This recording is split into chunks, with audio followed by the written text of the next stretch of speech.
everyone. My name is Michael Schack from Antwerp, Belgium. I'm on Musicians on the Record today. I'm really excited. So let's hit it.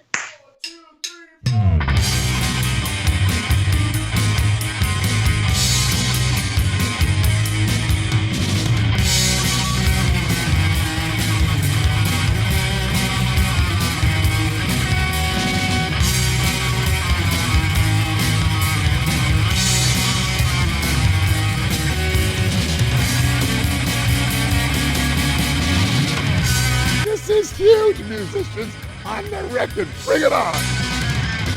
Can we also talk about, I mean, you've been with Roland V drums for a long time now, and amazingly, I've got a kit as well. The technology, back when you were talking about in the early 80s with the Police, a great band, the technology wasn't so great with electronic drums, at least Of course not. But still, at that time, there were a lot of hit songs that were already using electronics. Yes. Like I still remember those singles by Cameo. Yeah. You know, they were using a Simmons kit Yes. with real cymbals. Yeah.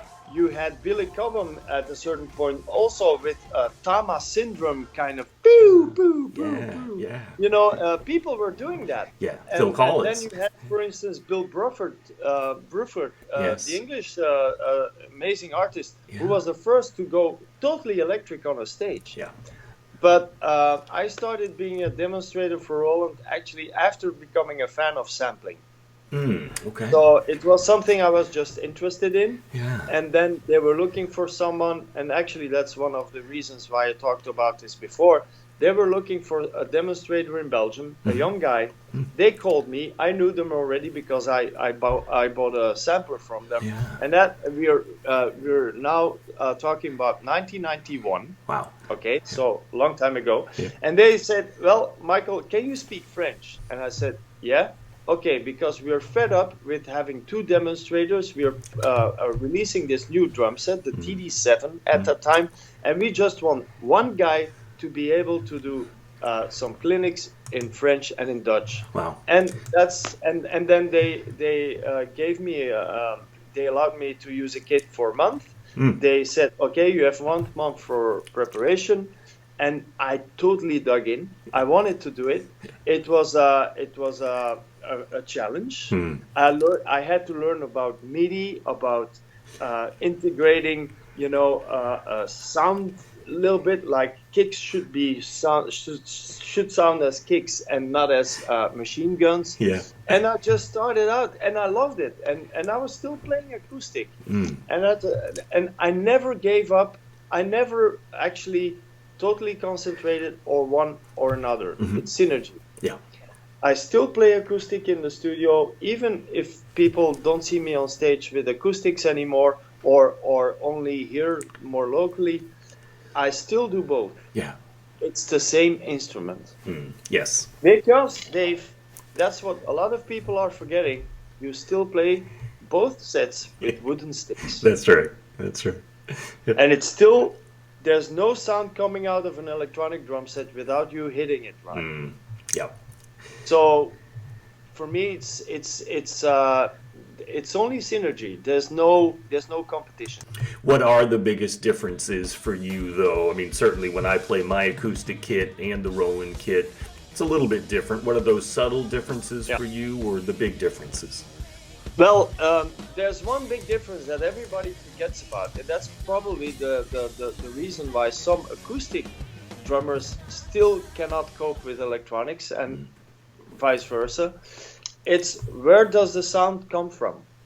When you play an acoustic kit, it's multi-dimensional. Yes. It's at least 3-dimensional, and the shells, the sound comes out of the hit of the sources, the sound sources you're actually hitting. Yeah. With electronic drums, you're totally depending on headphones or speakers. Right. So that's already a totally different field. Today, all brands have great products, and you can have an electronic drum set for $500 and it will be okay. Yeah.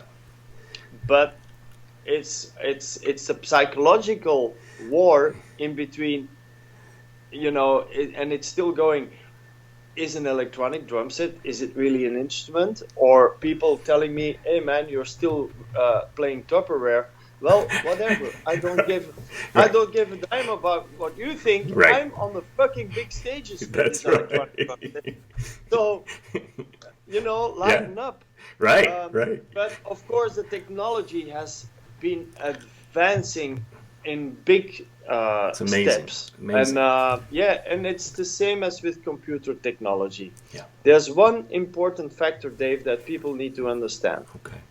When you are, for instance, 1 meter 80 tall, I don't know how much feet that would be. Okay. 6 feet maybe. Okay. Yeah, something. Okay. And you sit behind an acoustic drum set. Sound needs time to come to your ears. Yeah. The time difference between the snare being hit, producing sound, and that sound reaching your ears is about 2 milliseconds.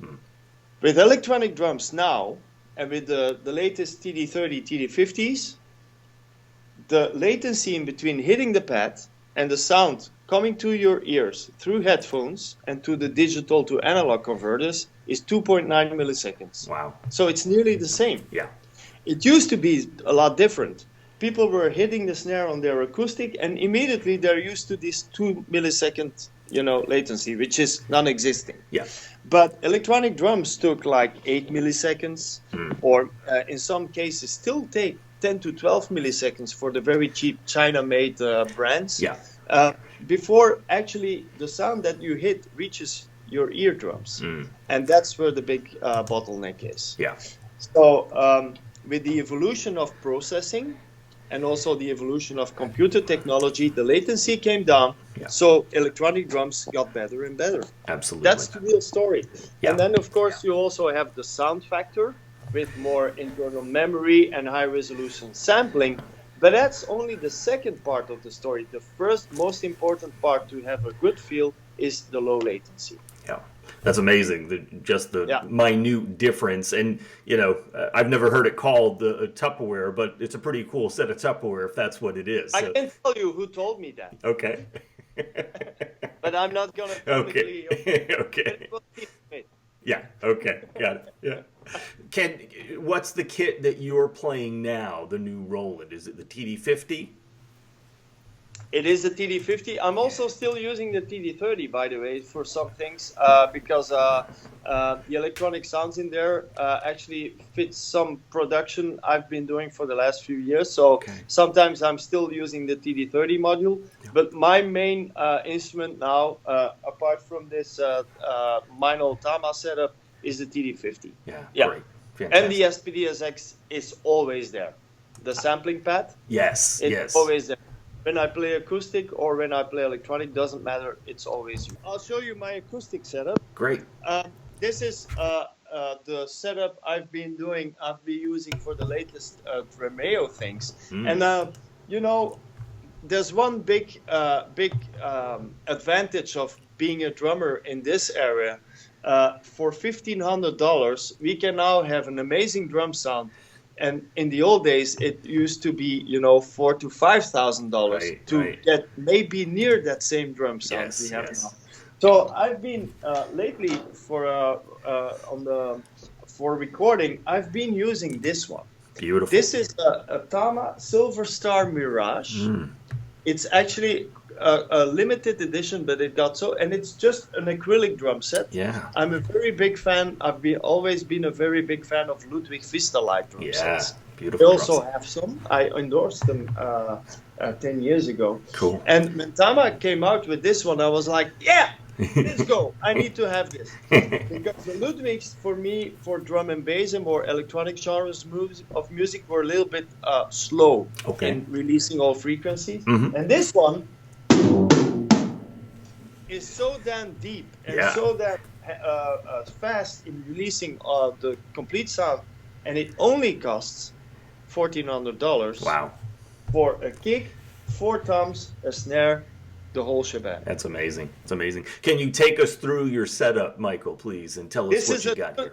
This is a 22-inch by 16 bass drum. Yep. Yes. So that's a regular 22 by 16 Tama Silver Star Mirage kick drum, and I have it mic'd up for the live stream and the recordings with 3 microphones. 3, wow. Yeah. There's one microphone inside the kick. There's one picking up the air coming out of the hole, and there's also a special microphone which you can blend in for the resonance head.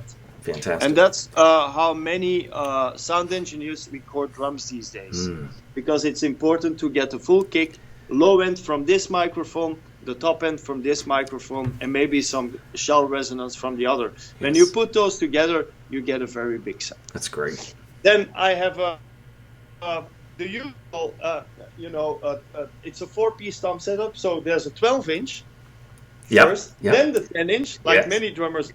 Yes. And then the 14 and 16-inch floor toms. But many drummers think that it's only since recently that many drummers tend to switch those 10 and 12-inch tom positionings. Yeah. You know, because I'm playing 12, 10, 14, 16. Yeah. But actually, you and me know Don Van Laro has been doing this for the last 30 years. That's right. And now people are saying, whoa, Anika Nielis and Kenny Aronoff are doing it, so why shouldn't I? That's well, right. It's a very old thing. Yeah. And for me, it's very practical because I use a 20-inch belly grab ride, but I really don't want it to be too far. Yeah. And at the same time, I don't want it to blend too much into the microphone of the tom. Yeah. So when you put a smaller tom close to the ride, you have less positioning problems. Yes. And also more microphone control. That's great. Yeah. So that's why I use this one. And anyway, when you record in songs, you tend to need a lot of 12-inch tom. Because it's the 12-inch tom is a tom sound that always blends in with a song a little bit better than a smaller tom. Absolutely. And then it's just 14 and 16 floors. So I'm using, Dave, I'll show you. I'm using the 15-inch latest Meinl dual hi-hats. Yeah. But these are really nice, but I've been playing 16-inch hi-hats for the last few years, and I just put 2 crashes on top of each other. Oh, great. And the big advantage of this one is that you tend to leave a lot of room for the vocal parts, because sometimes hi-hats and the S's and the pronunciation of a vocal part tend to clash. Yes. And when you go to bigger hi-hats, and you hear it more and more in music as well, it's much better to leave some room for the vocals in the high end, and makes the hi-hat and the beat a little bit filthier. I like it. Yeah, it's really great. This is a regular 18-inch Byzance medium thin crash. It's beautiful. On the other one, there's a 16-inch medium thin crash. I'm using the Benny Grab Byzance Sand Ride, 20-inch. Yeah. And as a second hi-hat on this setup, I also have a latest Byzance model. That's great. This one. Yeah. Maybe you can see it. Yeah, beautiful. And that is a Spectrum hi-hat, a 13-inch Spectrum hi-hat. Spectrum. Yeah. But I don't have a lot of cymbals. I just use 2 crashes and a ride mainly, and an extra hi-hat. That's all you need, right? Yeah. In the music I'm usually recording or producing, that is actually still the core. Yeah. Of course, I can stack those. You know, I can put Chinas on top and so on. And it's now commercially a lot of brands are coming up with specifically designed combinations of a China-like 12-inch cymbal you can put on top of. Yes. But any drummer can experiment with even a broken crash, putting it on top of a ride, and maybe it'll sound amazing. That's right. There's so many cracked cymbals laying around. Don't dispose them. Right. Use them. Yeah, that's treasure, not trash, right? Exactly. So, then the SPD-6 will always be on this side. Yes. On my right-hand side. Yes. Here. Normally it's there. Yeah. Many drummers put it on the hi-hat side, but from the beginning, from my clinics, and also it's a more natural thing for me. I was using it like a China type cymbal. Ah, yeah, great. Like here, Yeah. I'm gonna hit the sample, Yeah. and it's something that feels really natural. And on top of that, that's another advantage. People see you Yeah. starting and stopping the samples. Yes. Right. So that's another thing. Yeah, beautiful setup. Fantastic. Like, I also have to tell you the Dom Famularo told me the story of how that 1210 thing got set up. okay. He was on tour with Billy Cobham, and Billy was about to play, and his tech had set it up the wrong way. Yeah. But they said, well, just leave it, and he played so great that he just stayed with that, and it was a happy accident. Yeah, exactly. And I copied it from Dom. Yeah, said, sure. oh, let me try this. And actually, it sounds so nice. Yeah, absolutely. And I even once had a setup where I had the 12-inch tom in front of me, Yeah. and then the 10 and the floor tom next to me. Yeah. So instead of a 4-tom setup, I usually play it a 3-tom setup. Yeah. And it's amazing.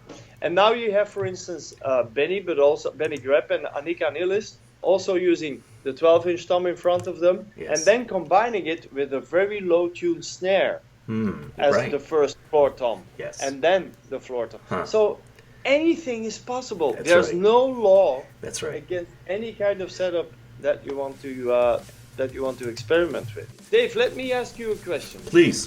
Do you think the drumming environment, the drumming family is still conservative? So, a part of it, yeah. A part of it. Ex- Yeah. Yeah. What about you? Do you think so? Oh, I totally think so. Yeah. Yeah. Yeah. And that also is an advantage and a positive thing, because this also means that it still has a lot of potential Yes. to evolve. Absolutely. No question.